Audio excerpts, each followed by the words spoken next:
ఒకటి మీరు ఆలోచన చేయాలి. జూరాలో 7 TMC 11 TMC. మహేశ్వర్ రెడ్డి గారు ఈ విషయం క్లారిఫై చేయాలి. ఎందుకంటే సుందిలో ఎంత కెపాసిటీ తెలుసా? 8 TMC. నో అంటే మీకు ఎందుకు ఎక్స్ప్లెయిన్ చేస్తున్నా అంటే ఇదే విషయం బీఆర్ఎస్ పార్టీ వాళ్ళు బయట దుష్ప్రచారం చేస్తున్నారు. బ్యారేజ్కి, డ్యామ్కి, రిజర్వాయర్కి తేడా ఉంది. మీకు మేడిగడ్డ బ్యారేజ్ 16 TMCలు, అన్నారం 12 TMCలు, ఇది సుందిల్ల అప్రాక్సిమేట్లీ 9 TMC. 9 TMC ఉన్న సుందిల్ల బ్యారేజ్తో 195 TMC లిఫ్ట్ చేస్తామని చెప్పి ఇదే బీఆర్ఎస్ అవుతుందని చెప్పింది. జూడాల నుంచి లిఫ్ట్ చేయమంటేనేమో ఇది తక్కువ ఉందని కెపాసిటీ ఉంటుంది. ఇది పూర్తిగా ఇది ఒక కుట్రతో కాస్ట్ పెంచి, కాస్ట్ ఎస్టిమేట్ పెట్టి వేరే మతలబు జరిగిన విషయం చెప్పి నేను మనం చేస్తున్నాను.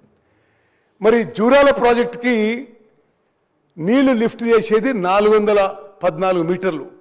అదే ఇప్పుడు శ్రీశైలం సోర్స్ నుంచి లిఫ్టింగ్ హైటు 560 మీటర్లు.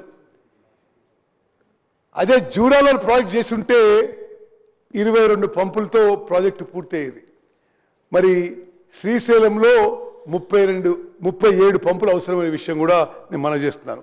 నెక్స్ట్ అదేవిధంగా కృష్ణా నదీ జలాల విషయంలో కూడా ఆంధ్రప్రదేశ్ అక్రమంగా తరలించుకుపోయే నీళ్ల విషయంలో మీరు ఈ యొక్క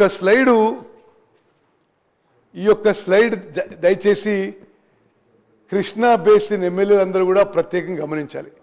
ఎప్పుడు మాట్లాడినా ప్రతిపక్ష పార్టీ నాయకులు కృష్ణా నదీ జలాల్లో వాళ్ళేదో గొప్పలు సాధించినట్టుగా, ఆ తర్వాత ఏదో తప్పులు చేస్తున్నట్టుగా మాట్లాడుతున్నారు. వాస్తవంగా 2014లో ఏ రోజు తెలంగాణ రాష్ట్రం ఏర్పడ్డదో water drawal capacity of Krishna water from Srisailam back waters ఆ రోజు అన్నీ కలిపితే పర్ డే 51,000 క్యూసెక్స్ ఉంటే 4.47 TMC పర్ డే ఉంటే, ఈ 10 ఏళ్లలో టిఆర్ఎస్ పార్టీ అధికారంలో ఉన్న 10 ఏళ్లలో కృష్ణా నదీ జలాలు ఆంధ్ర తరలించడానికి క్రియేట్ చేసిన infrastructure from back water of Srisailam reservoir is now 13.16 TMC per day.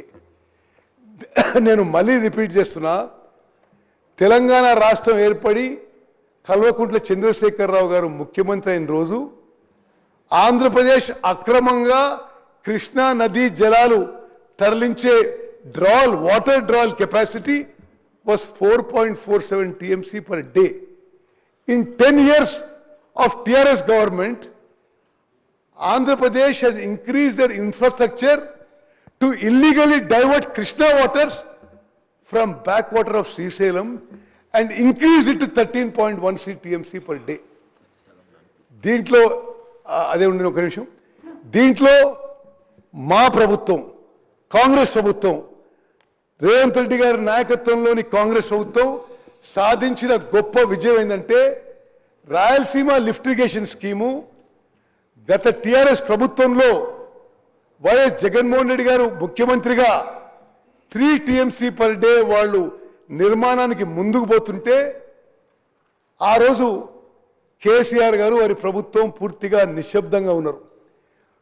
మన ప్రభుత్వం వచ్చిన తర్వాత రాయలసీమ లిఫ్ట్ ఇరిగేషన్ స్కీమ్ ఏదైతే కృష్ణా నదీ జలాలు 3 TMC per day drawing capacity ఉందో, కేంద్ర ప్రభుత్వం మీద, ఆంధ్రప్రదేశ్ ప్రభుత్వం మీద ఒత్తిడి తీసుకొచ్చి Rayalaseema lift irrigation scheme Andhra Pradesh పనులు ఆపించిన ఘనత మా ప్రభుత్వం దక్కిందని చెప్పి మనం చెప్తాం.